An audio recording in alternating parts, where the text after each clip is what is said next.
Keep it alive through these lines I write. I keep it live cause I thrive. I might just blow your mind tonight. I'm so hyped, but it's no hype.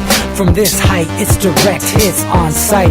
I'm your type, lend me your ears to show you that there's something in me. I'm not giving up, I'm standing right here, holding these days hostage. And I'll make this my year. We turning fear into love, and the love's in the air. I love doing this cause nothing compares. Nothing can share that same type of feeling when you feeling them flares. They can't catch it, it's havoc. I rip to a tear, switch a scenario on stereos, I leave them impaired. Variables start to change and they're all in my range. I just gotta grab it, it's all mathematics. Every step is drastic, I make it fantastic. I'm trying to take your breath away, asthmatic. This is live through the stereo. Go and let it blow, blow through the stereo. I'ma let them know through the stereo. Yo, here we go through the stereo, stereo. This is live through the stereo. Go and let it blow, blow through the stereo. I'ma let them know through the stereo. Yo, here we go through the stereo, stereo. Yeah, just nod your head with it, so explicit and vivid. Every image is intricate, intimate. I put my all into it, no scrimmage and no rules. I'm a pro tool, hear my heartbeat, beat into the vocals. I'm so loco, lost my mind, oh no. It's ponderoso, dope, so no overdose, cause it's dope, yo. Man, this is house grown, mixed with some milestones. So I let the style flow down like the Dow Jones, bringing it with some foul tones, letting the crowd know we getting loud, so it's eardrum rudiments. Yeah, we bring it rude again. Move, little hooligan. Music for tuning in, full time to the 10. I'm on my clock like I told you. I'm doing this for. Welcome to the Tuesday night edition of the Anti-Media Radio. This is your host, S.M. Gibson, followed with my co-host, Dedric Young. How you doing, guys? How you doing tonight, Dedric? I'm doing good, man. Good. Got a lot to cover tonight. Man, there's a ton going on. Yeah, man. Let's see. I guess we should go ahead and start off the top and talk about everything that's going on with Paris. There's just a ton of different angles with this story right now. I know that the media is beating up Obama really bad for having not gone over to Paris. And yes. Stood with the other world leaders. Well, you know, several NYPD officers attended the memorial in Paris.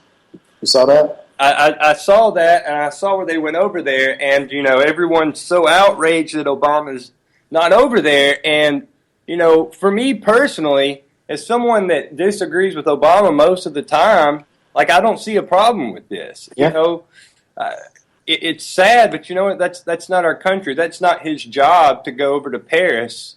You know, his job is here in this country. And so I don't see a problem with him not going over there and standing and holding arms and holding hands with Benjamin Netanyahu. But so you don't feel that he should have went over and at least, like, you know, show the presence? You know, I don't. You know, I feel like, you know, it goes back to so much of our foreign policy. Everything becomes, you know, the United States' business. You know, people need to deal with their own situations. And, you know, there's definitely aspects of the story that America is getting drug into with CIA, FBI, you know, who knew what about, you know, the two brothers, this whole scenario. You know, Amidi, the guy at the kosher market, he gets on the phone and starts talking with CNN while he's got hostages. I mean, so much. I saw that. You know, it's a lot of questions that need to be asked. Right, and I think the last thing we need to be talking about is whether or not Obama went over there.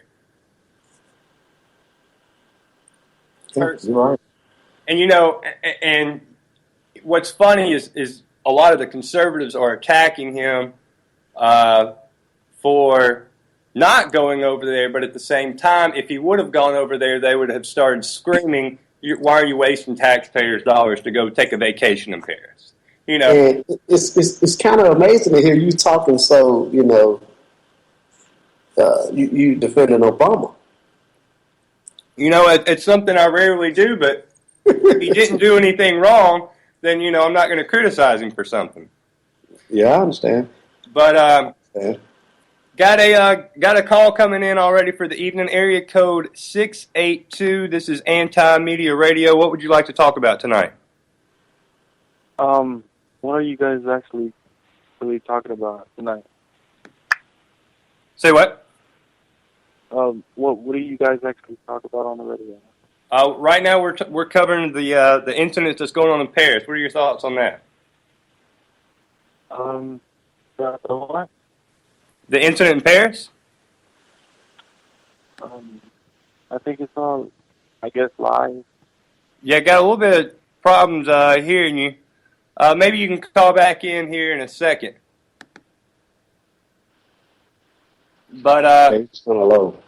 yeah. But anyway, yeah. So But these guys had a lot of time, dude. And the police response time was off.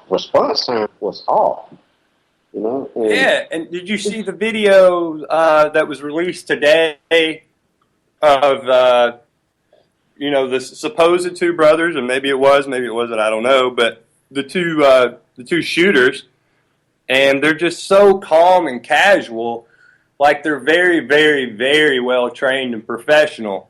Whoever, yeah, you want to call that well trained?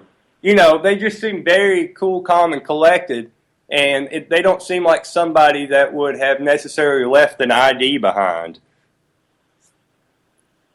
And that's how we supposedly know who this is, because they left an ID behind. And two, I think a really big question for me regarding the situation too is I think it's very coincidental that they have started talking about the relationship with, especially Saeed, and his relationship with the underwear bomber, which, if nobody remembers, it was Catch me up on that. Okay, what it was is... let's catch the listeners up on that also. All right. I tell you what, first we got a call coming in from area code 505. Welcome to Anti-Media Radio. How you doing this evening?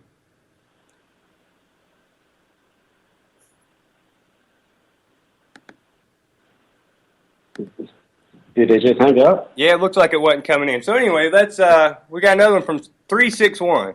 Welcome to Anti-Media. How you doing tonight? Hey, good evening, gentlemen. Like what you're putting on tonight. I got questions about this Paris thing going on. Absolutely. Uh-huh. I hope you guys have questions about this thing. Let me ask you the biggest question right now. We're all advocates of freedom, and especially freedom of speech. With the freedom of speech, there has to be some sort of responsibility. Is that correct? I mean, you just don't get the opportunity to spout off willy-nilly. Because, I mean, seriously, as it stands in the world right now, making fun of Allah is satire, but if you were to say something equivalent about the Jews, well, that's anti-Semitism, and in a lot of places, that's a crime. That actually happened in 2009. They had an artist for Charlie Hebdo that had made a cartoon that was, making fun of the Jewish religion a bit, and the guy got fired. But now this is not satire. This is a crime. This is an issue we have to address. These people are knowingly picking a fight, and to be honest with you, these aren't guys that can stand up for themselves. So they need the man to step in to take care of them, because these are you guys are kind of from a similar area that I'm from. You're southern guys. Yeah. It ain't no thing to have a gun. Everybody you know's got a gun. Yeah. Well, that's not the way it is over there. And they ain't got no way to protect themselves, so they need the man to come in and do it. And you know what? That means tens of thousands of cops and soldiers and everybody in your town, because these jackasses wanted to make fun of somebody's God. I don't think that's freedom of speech, guys. I think that's a big, bold setup. Yeah, it definitely seems that way. What as far as the setup, where do you think it's coming from, and who do you think is behind it? Well, I'd like to say it as to who it's coming from. Look who it benefits. That's who I would say who it benefits. And when you look at all these terrorist activities that always happen, some guy goes out and does, kills, a couple people here or there, they launch a rocket or something. The impact on these people's families, the ones that they're supposedly standing up for, is so great and outrageous that, they can't be, the dumb savages that the media paints them to be, and seeing their family get blown up. It doesn't make any sense to me. So I look at who is benefiting in the end from all this, and I'm going to tell you what, that's who's behind it. So I guess follow the money, Follow the money. Absolutely. So, gentlemen, I appreciate what you're doing. Stay strong, and I really appreciate the show. I'm going to keep listening. Thank you very much. Thank you so much for your call. All right. I appreciate calling, man. So, yeah, he made some really good points. He was there, right. Talking about, this obviously is not going to benefit Muslims in any way. We have a situation where now the TV is screaming about going into Yemen right now. And they want to attack Yemen because one of them had visited Yemen one time and talked to a guy that the U.S. has killed 3 years prior in 2011, Anwar al-Awlaki. But, there's... Well, they also was talking about the cartoonist from America that's still in hiding, Molly Norris. And she was making art in things about Muhammad every day, and she had to go into hiding because they say that threats was coming from Al-Qaeda on our homeland, supposedly, and now we're just not hearing about this, and they blasting that also, Right, and I think, too, with all the anti-Muslim rhetoric that's kind of going around right now, one story that kind of the media missed, kind of off and on topic here, was in Detroit. The Islamic Relief USA and the Michigan Muslim Community Council both collectively donated $100,000 to the Detroit Water Fund and the Wayne Metropolitan Community Action Agency. And basically that $100,000 is going to be allocated to help the 31,000 people over the past 12 months in Detroit who've had their water cut off. It's going to help them keep their water and help the community and for people to have water in Detroit. Well, I think that's great.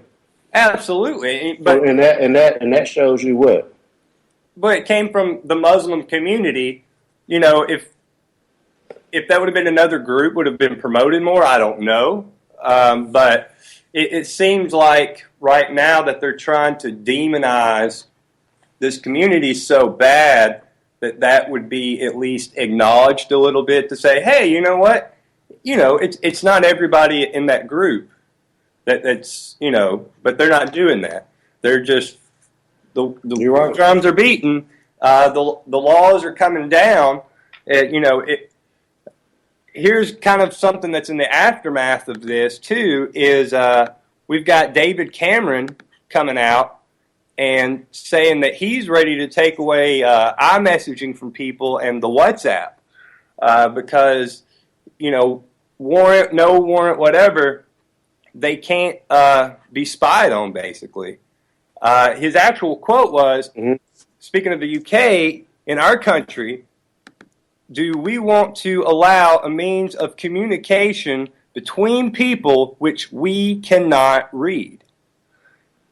So basically, he's reflecting upon 1984 and saying that to keep you safe, we need to be able to read every single communication that you have. And if we can't read it, it should be illegal. That's absolutely terrifying. That this is in place. They already tried to pass this once over there and it failed. But he's already started talking about it again since this. They're talking about the internet here, censoring the internet here, and all that situation. What is the only thing to achieve from censoring the internet? Are you going to stop a terrorist attack from doing that? No, you're absolutely not. What you are going to stop is a story that we ran yesterday of the uncensored video of the cop on the sidewalk being shot. It's not what the media says it is. The media claims that video to be very, very graphic, and you see a man's head get blown off. But in the actual video, you don't see any of that. We have another phone call coming in from area code 814. Welcome to Anti-Media Radio. What would you like to talk about tonight? Hello? Yeah, how you doing? Good. Yo, I actually got a topic for you guys. You'll probably never believe it, but I actually work for a TV company called Fox, and I'm currently in a TV show, and it's pretty much like Bill Maher's show, and we pretty much have a script for everything we do. It's supposed to be a news, like a news channel. Are you allowed to tell us who you work for, or do you want to kind of keep that under wraps? What? I'm not going to say anything who I work for or whatever, but yeah, I want to keep it a little confidential. And so I follow you guys on Facebook, and I pretty much, everything that you guys do, I pretty much bring it up in my work and whatnot, because we always have to do this debate shit with each other. So we do it, and one day we were talking about capitalism, and I went on saying how bad capitalism is. I got called into the fucking CEO's office, and the CEO sits me down and says, "You're never talking about capitalism again." Wow. Yeah, I want you guys to know free speech is fucking dead. Oh, I'm afraid it's been dead for quite some time. Now, what happens in your meetings and y'all's discussions where you bring up a topic, maybe a different narrative than that's what's getting pushed out that day? What do they tell y'all? They now tell us what we're going to report. So do y'all have a script come down, or? Yeah, it was originally, what the job originally was, it was supposed to be like the talk, like with what's her face, Ozzy Osbourne's wife, and it's supposed to be expressing your own beliefs and your own opinions on stuff. And can I take a wild guess and say you work for the Five? What? You work for the Five? I am in the Five. Oh, okay, wow. It's a different show, it's a different topic, but it's the same kind of thing. But yeah, man, it's crazy shit. Free speech is dead, right? What? I couldn't hear you, man. So, do you know where these scripts are coming down from? Is it just? It's coming down from fucking Fox, the CEO guys, they're writing it. And y'all are just told what to report. We're told what to report. Wow, absolutely fascinating. Well, thank you so much for your calls. I wanted to talk. Yeah, man. I fucking steal another minute or two. I wanted to talk about with the Koch brothers and shit. Oh my God, I have never been pressured more in my life. The brothers, the Koch brothers. Yeah. Yeah, tell us your thoughts on that. It's just ratchet, man. They shouldn't be, and we should just fucking take those guys out. Well, those are financial terrorists. Oh, you're talking about okay. I know exactly who you're talking about. The backers of Freedom Watch, I guess. With yeah. I'm with you. Koch brothers. Yes. Yeah, I wanted to talk about them. I got shut down. I have never seen in my entire life something so bad. But whenever someone goes on the internet or whatever and starts looking up shit on the news, everything's fake. It's all written by corporate media, man. Very few times you can find stuff that's not written by it. So do you believe that it's all coming down from one central office at Fox, or do you think it's coming from somewhere outside of Fox and they're told what to say? Where do you believe that all stems from? I really don't know. I just get lines on a piece of paper and I'm told what to say. Wow. So you're just a reader. You're a professional reader, basically. Yeah, and I'm really tempted to just say fuck it and quit it, because it beats everything your mortals say. Well, I feel like we're at a time and place where, with the way the internet is and the way communication is you could take your talents and go independent and, spread your views elsewhere. And instead of using your talents for Fox News, possibly reach millions of more people, which is the internet is doing today. Yeah, that's what you guys do. Right, and the mainstream, despite the fact that, everybody believes, that they're the kings, that's not the case anymore. I mean, you've got from Drudge to Alex Jones InfoWars to Anti-Media to Free Thought Project, whatever it is, way more people are listening to independent media, even different varied degrees of it, than they are paying attention to the mainstream corporate news. Yeah, it's so bullshit, man. Absolutely. Well, thank you so much for calling in tonight and giving us your input. You're welcome, man. I've been trying to get to you guys for a while now. Well, I really much appreciate it. I tell you what, if you want to hit us a line on Facebook, we'll keep in contact. Okay. Yeah, I'll message you guys right over. All right, thanks so much. First name's Philip. Cool, sounds good, man. Thanks so much, Philip. Have a good one. You too. Bye. Yeah, so there you go, D. That's pretty interesting. Yeah. I'm stunned. Yeah, absolutely. But guess what? We kind of figured that. Oh, absolutely. It's no new information. Area code 940 calling into the show right now. Welcome to Anti-Media Radio. What would you like to talk about? I'd like to talk about what happened in Paris and the President Obama, a.k.a. President Dipshit.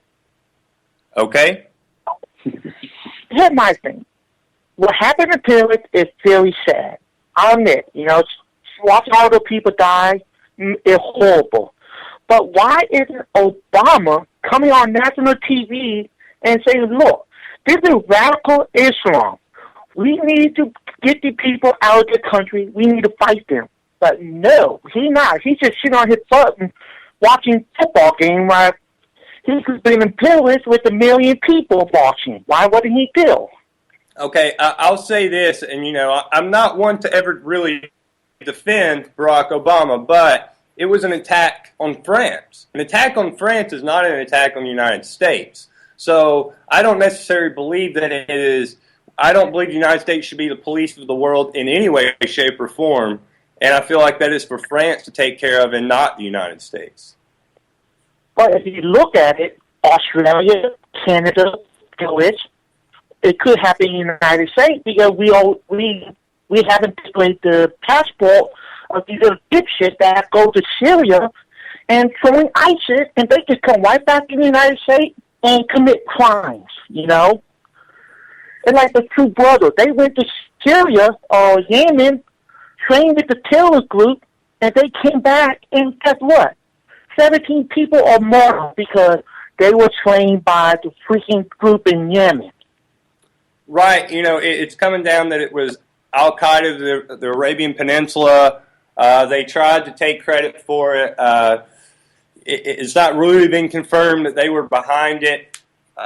But it feels like this is a pretext to drag the United States into war in Yemen, which raises red flags with me, that's kind of the agenda and some of the associates with Al-Awlaki and the underwear bomber. That raises questions with me as well. So I feel like Obama not going over there is not a detriment to the United States because he was elected by the people of the United States. He wasn't elected by the people of France. It's not his job to take care of the people of France. It's tragic that those people died, but that's not what Obama's elected to do. He's elected to take care of the people of the United States. But, I look like this. He could have gone over there. He could have sent the vice president. He could have done something to show the world, like, hey, you know what? I'm against these fucking terrorists. I don't like them. But why bother he stand with the people and not with the terrorists? You know, I don't think that his absence is necessarily standing with terrorism. I feel like his absence the American people because he's not, you know, he's not playing the political game, and I think that's what a lot of the photo op of standing in the street was for those political leaders. Look at us, we're standing strong. But he chose not to do it for whatever reason, whether, you know, he had bad intentions or he was actually trying to side with the American people. I don't feel like his absence was a negative thing. I know a lot of people do, but I don't feel like he was elected to go stand in the street in Paris. I mean, yeah. But he could have sent somebody there to do it for him, you know? He could say, hey, Joe Biden, get on a plane, go to France. Tell them we're right there with y'all, you know? Sending Joe Biden anywhere is probably more of an insult than it is anything, so he was probably right not to send him. I'm sorry, but that's funny. But I tell you what, thank you so much for your call this evening, and thank you so much for your input. You have a good night. Yeah, thank you, Paul, man. We appreciate it. Yes, ma'am. Yeah, here we go. Yes, ma'am. Go ahead. I have to say, man, you know, it's just looking into this, you know, and I think that caller was right. We just got to follow the money. Oh, absolutely. Because, you know, just like last week, it's like we have seen this before. Now it's playing out, it's unfolding even more. It's like, okay. You know? Remember, like, the conversation that we was talking about last week on the show? And the whole situation. Yes, the Boston situation. Right. It's like, yes, we have seen this before. It's very reminiscent of the situation in Boston. Got another caller calling in from area code 682. Welcome to Anti-Media Radio. What would you like to talk about tonight? Yes, I would like to just say one thing. that the TV and everything is a lie. You know, they put stuff in people's minds to make them think that the stuff is going on, but it's really not. You know, that's what I really would like to talk about today. You know how the media is brainwashing these people. You know. Right, it absolutely feels that way, especially with the Paris situation, telling us that they show us a very censored clip of a situation, and when you see the uncensored version, it's not what they've been telling you had happened. And I think the media is exactly what you're saying. Because that's exactly what it is. Right, because are we saying that cop didn't get killed? No, nobody's saying that. Are we saying there weren't people there shooting people? No. But what is a fact is that the media was lying about it. Was it for ratings? What was it for? But they were lying, and you can't trust the corporation. Yeah, I mean, the media really lies about everything. Right. Like, if you think about it, the media just, this dude just did this and this. You know, you better watch out for Ebola. Yeah, that shit's not real. You know, Ebola. Absolutely, it's all distraction. It's look at the right hand so you don't know what the left hand's doing, and that's what the media is there. Open your third eye. You know, open your third eye and realize what's going on in the real world. You know, we got people struggling for jobs and stuff, and we're not even doing anything about it. You know? That's my point, though. You know, we got people that don't even care. And then they want to care about what's on the news and what people talk about. Right, and the media, too, has become such that they're really more of a bunch of personalities and talking heads that are cheerleaders for one agenda or another agenda, which basically it's all the same agenda. And they're little puppets on a string. Absolutely. That's what they are. I don't know if you saw the clip the other day from the lady on Fox News, Judge Janine, and she's just sitting there screaming into the camera, bomb them, bomb them, bomb them, bomb them. It's like, are you kidding me, lady? Like, just trying to get people distracted by what's really happening. Right, you know? or they're trying to make people bloodthirsty too, I think. Yeah, and you know what? We don't really need another war. We don't need anything. We just need peace and love. And Absolutely. I think that's all we headed into one though. Soon as, you know. Oh yes, I think they're expanding our military operations because of this. I believe that is definitely in the cards. Will we be able to do what we did last year with Syria and overcome it? I don't know, but I think that is what they want out of this. Yeah, and you actually think these military people want to actually go to war when they just got done with, like, Syria? You know, that's insane. You know, that's crazy. Right, and I see at least 3 times a day now these commercials for the Wounded Warrior Project. It makes me so mad to see those commercials. Not because I don't have sympathy for those people, but it's because I have sympathy for those people that it makes me mad. It's like, you know what? I'm not saying I should be president, but if I was president, I could have made that not happen by not sending those people to war for no reason. Exactly, dude. That's exactly where I'm trying to get to, you know. And we don't need these wars. We don't need to be fighting. We don't need anything except peace and love. That's my, you know. I wish that we could get on the same page with that with everybody, but unfortunately, we're fighting. Just imagine a place only with that, though. You know. Yeah. When it's so possible, but it's not possible when you have people that just want to control and power, and rule. They just want the money. They're money hungry. They're just and to rule people. You know? And you know what's the thing? Like, you know, why is money, like, involved? You know, why does this world just care about money? You know, why do we need this money? Everything should be free. Everything in the world should be free. We shouldn't be having to pay for nothing. You know, money really doesn't exist. It's just perfect accounting. Yeah, and it's just a piece of paper that we just fall for. You know. So, basically, when you think of money, it's a measure of your work, is what it's supposed to mean. When you think of it in those terms, and it's viewed as from society that the more work you've done, the more money you have. But we all know in reality that's not true, because there's people that work in a dump that do much, much harder work than some CEO, and the CEO's making... Or the bankers, you know? Absolutely. $300 million a year. And I believe that's where the status, somebody that has money, you go, oh, you have status, you have intelligence because you've figured out a way to, you've earned this money.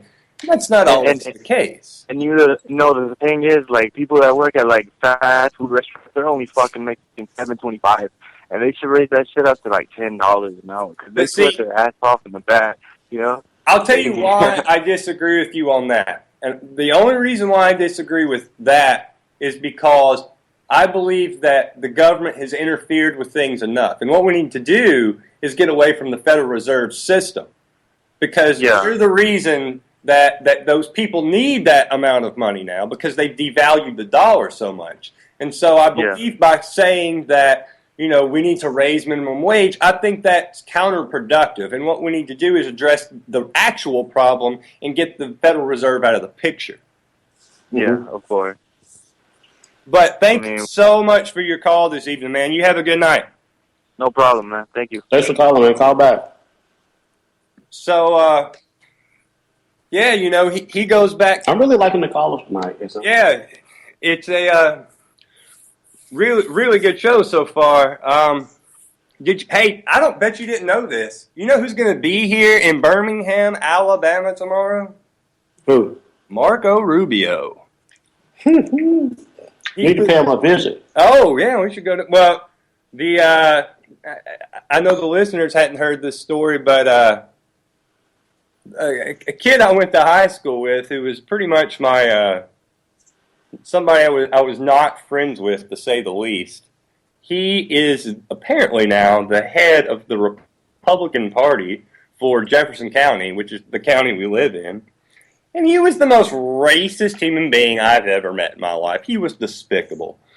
So I'm sure he'll be there tomorrow with Rubio, and I'm sure he won't drop the N-word like he used to do all the time in high school around him. But got another call coming in, area code 418. Welcome to Anti-Media Radio. How you doing tonight? Hey, you guys. I'm doing great tonight, actually. First off, what would you like to talk about? Sorry? What would you like to talk about tonight? Well, first of all, I want you guys to know I'm from Quebec, Canada, which makes me a French. So I might have some problems speaking English with you guys tonight. I don't think it'll be that bad. All right, so first thing I want to talk to you guys about is, as a foreigner, I've been watching the effect of the United States and the United States imperialism all over the world, and I've been wondering, have you, if you ever given any thought to what would the world be like without America? What would we be as a world, as a global civilization today? That's a really, really, really good question. Yes. I partly feel it would be worse, and I partly feel at a certain time point it would be better. It depends. It's hard to say. I mean, I feel like it's just knowing that the United States has been driving the whole, by its foreign influence. It's been just driving the whole international conversation and the whole international, just the momentum for hundreds of years already, since the beginning of the real global civilization, when you think of the creation of the United Nations. And where's the United Nations headquarters? Right, New York City. New York. Right. Now, now you tell me your perspective as an outsider looking in. How do you see the world without the United States in it? The way I see the United States is, I don't want to compare it to some of the North Korean regime, as you can't get in or out, and there's no way of comparing it. But I think there is some way of comparison when you think of the indoctrination and the way just everyone just believes in this and believes in this flag so hard and so strong. It is mesmerizing. I'll tell you that. I was reading an article this morning. I just knew for the first time this morning that it was mandatory for kids to pledge allegiance to the United States every morning. Yes, I did not know that. It is. Did you realize how fucking crazy this is, and how it would not even be possible, not even thinkable, up here in Canada? I'm not saying we're liberals or anything. It's just any country in the world, it wouldn't even be possible. Well, this is literally indoctrination, and it is literally propaganda to kids. It's young minds. It's not only that; it's indoctrination. And I want to throw this story out here to you real quick. I have a friend of mine. I may have mentioned this on the show before, who is a preacher, and especially like the Fox News conservative Christian crowd are the most supportive of, I'm going to say the Pledge of Allegiance, and they hold their God and country together. The irony of all that is that the faith that they claim to profess is that you have no other idols before you. And these are the exact same people that are putting an American flag up or a country up or an idol. I know, but the problem is even deeper than that. It's also when you think about all the corporate media that there is down there. The problem is it's not even rooting in the way people think. It's also the way the government acts, and the government makes decisions based on what the people want them to think. And that brings corporate medias like CNN, like Fox News, that just completely jokes, and they're literally just big talking heads. I gotta say, America is a great place. What you say? America is a great place. Sometimes we can't agree. It is a great place. I don't want to say it is not. No. If you want the people I here don't want to. I don't want to bring down America. What I want to say is that there is a problem with the media. it has been Yes. just distracting the people. Like there was some kind of a left and right, when really it's just right all along. And the only left that there is a little bit of left, it's maybe social programs, stuff like that. But that's what keeps the nation together. Oh, I absolutely. The problem is maybe with the Fed. Sorry? Absolutely. I mean, just today, whether it was on CNN, whether it was on MSNBC, whether it was on Fox, I saw multiple times today channels throwing up 9/11. And why are they doing that? They're trying to put you back in the mindset that you're talking about. Exactly. Like it could happen again. Right. And I really think that we're going into Yemen, man. I really think that. Well, we've kind of already been there. They've been in like 3 civil wars. They got a lot of problems going on, and we've kind of been there without saying we've been there. But I feel like they're trying to take the internet away from us. They want to make sure they can read and listen to everything we do, and they want to expand, and basically they want to take out the Middle East and get through Syria, Iran, and Yemen. They've already gotten Libya. They've gotten Iraq. And you have to ask yourself, which goes back to the very original caller, who is to gain from all this? Who is to gain from us taking out these countries? It certainly could appear. Follow the money. Right. We've been saying that all, the whole time. That's what we have to do. Absolutely. Follow the money. And to go back to our caller here, now from your perspective in Quebec, what does it seem like to you as far as what the United States is doing overseas? I think it's just expanding influence. When you think of the Middle East, the United States has been acting like some kind of a Roman Empire. When you think of the greatest empires in the world, even with the Roman Empire and even with the Mongolian Empire under Genghis Khan, it wasn't all flags and stuff. It was more about influence. And how far did people speak the Roman language, and how far did people speak Mongolian? And that was what it was all about. And how far did they control the markets? And how far did they control the resources? See, I think you absolutely... What is the United States doing right now? It's the exact same thing. It is exactly not colonization. It is imperialism. It's literally taking by the force of the markets and by the force of the buying power of the United States economy. It's by just going out there and buying literally countries and governments. Yeah. And I think when you guys are saying that the problem in the United States is the Fed, I think it is kind of a problem. It is part of the problem, but one of the major problems that we're often ignoring is all the money in politics. Take out the money of the politics. Take out the influence of corporations and companies and individuals in politics. And you just solve the biggest part of the problem there. Because these guys don't work for us anymore. No, and they haven't in quite some time. I think that, and it could have happened long before this. Yeah, but that's why decentralization is so important. Decentralize everything.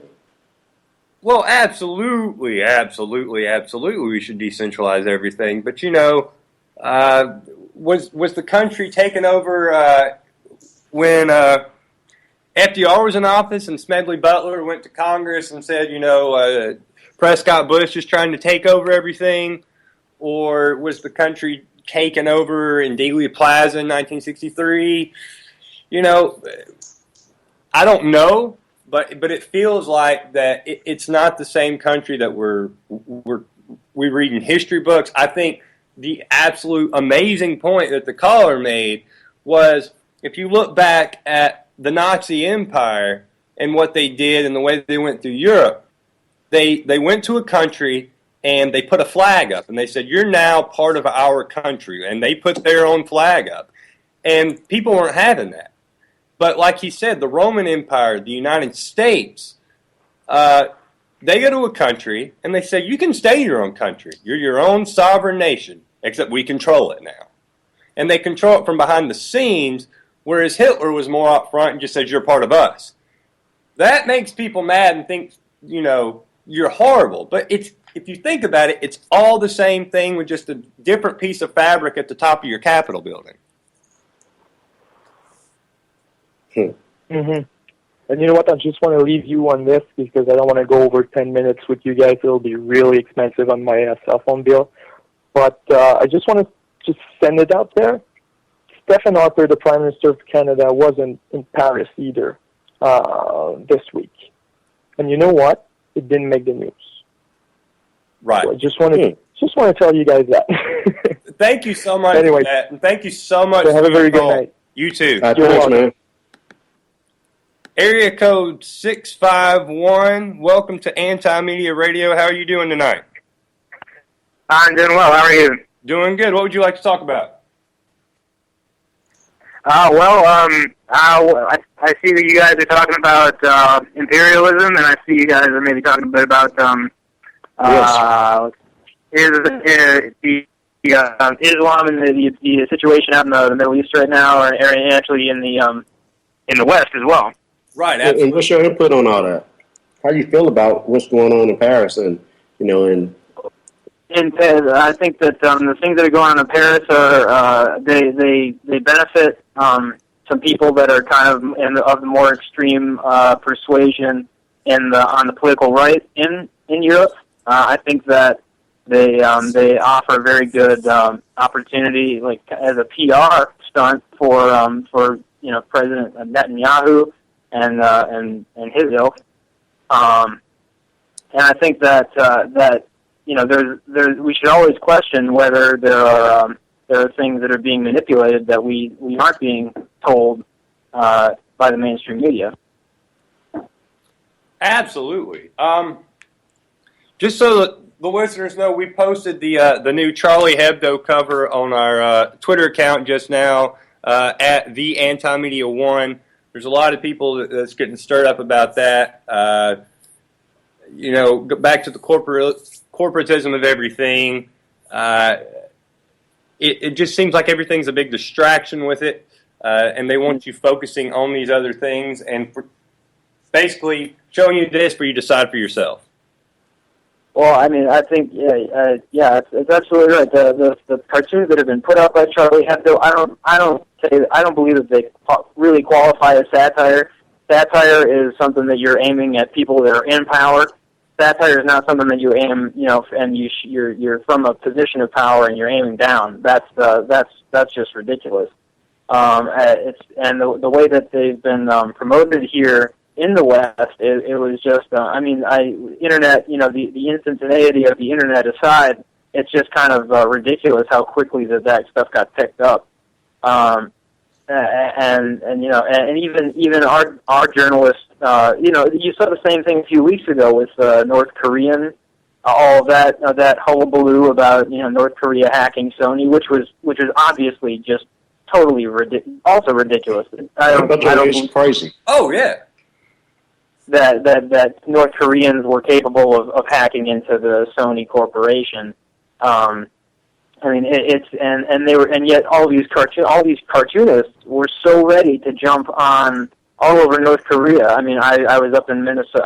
651 at the St. Paul. I was up for the holidays with my family, and I saw that right there in the Star Tribune there was these cartoons about North Koreans hacking people, and it was, I laughed, not for the reasons that they wanted me to. They have like 2 cities that have electricity. But and then the internet, they just was exposed to it in 2011, right? Yeah, and then it's immediately being used as an excuse to reintroduce these ideas about cable companies or telecom companies having control, with whatever SOPA or whatever they're calling it right now.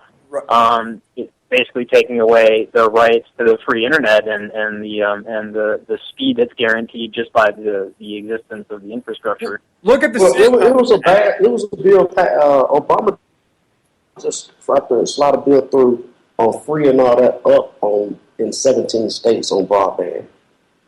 That that major companies can't just screw people over and Like us using Bright House here. Yeah, I mean, frankly, there's people out there who understand exactly what the potential of the internet is, and that's, if we can communicate any amount of information over any distance, then the internet represents the single greatest possibility for the exercise of democracy that's ever been, that we've had since civilization began. And I think that there are people who recognize that, they see it, and they say, well, and if we can close it off before the majority of people realize that instead of, watching funny videos on YouTube or whatever, that this is actually a way that people can communicate, disseminate information and actually hold, debates, and really shore up what we've lost over the years through the destruction of education and the commons. Absolutely. Not sure if either one of y'all have kept up with this too much. The CENTCOM, the Twitter hack on CENTCOM, ICE claiming ISIS hacked it, yada, yada, yada. Well, I'm not sure. Anonymous found out that the IP address came out of Maryland. Not Guess who's stationed in Maryland? The NSA. Now, the NSA did it? It doesn't, but is there ISIS in Maryland that's doing this? That seems pretty unlikely. So, VPNs, So, well, I mean, you put that alongside the that truck in Texas, the plumber's truck that showed up in one of these ISIS videos, supposedly. Yeah, and he's like, I don't know how my truck got there. Yeah, must have right across, right? Yeah. Yeah, there's some guy in Texas and his truck just shows up in an ISIS video, and and he had no idea. And we do know that we sold him these 40 Toyota SUVs or Nissan or whatever they were.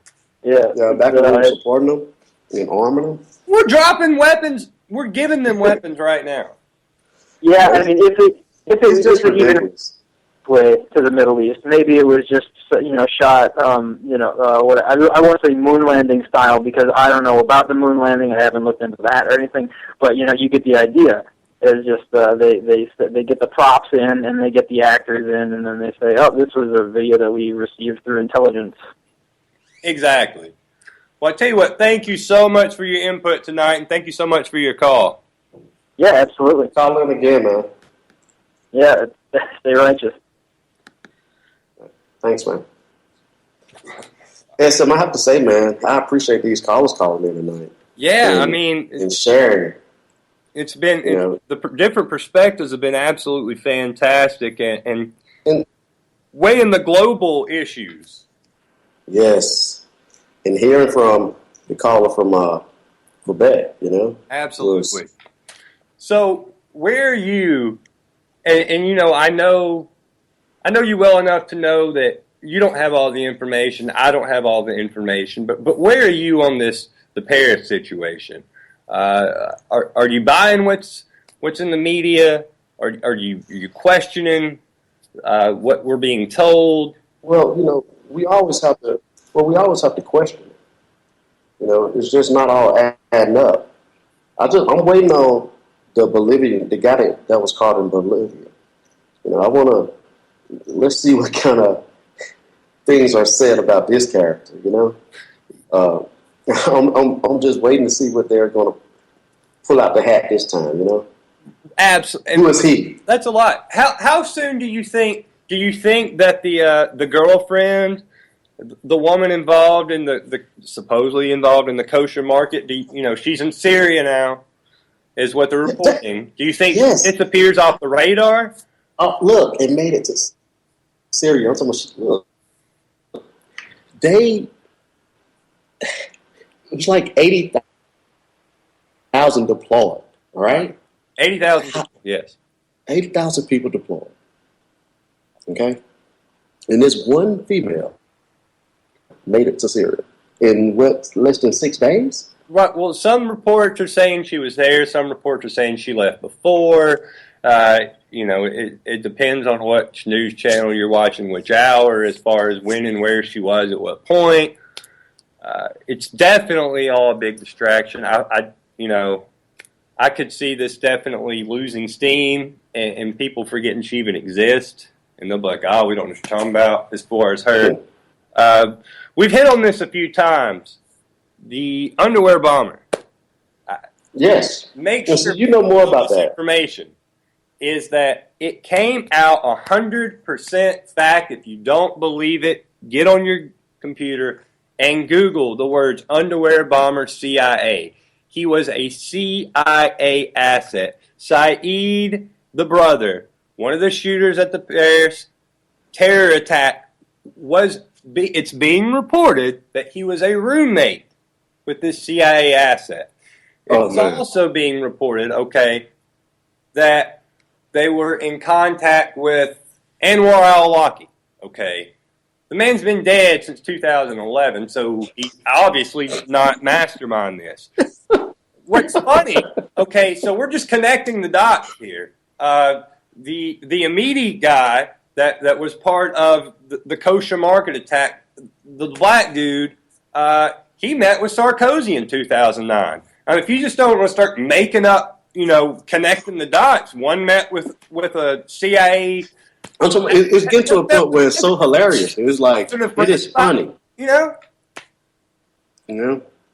think some of this need to be put on Comedy Central. Absolutely. And that's not saying, Sarkozy was behind this at all, but it's just ridiculous. It's like, well, he met with this guy, but one of them also met with Sarkozy. It's just like, are you kidding me?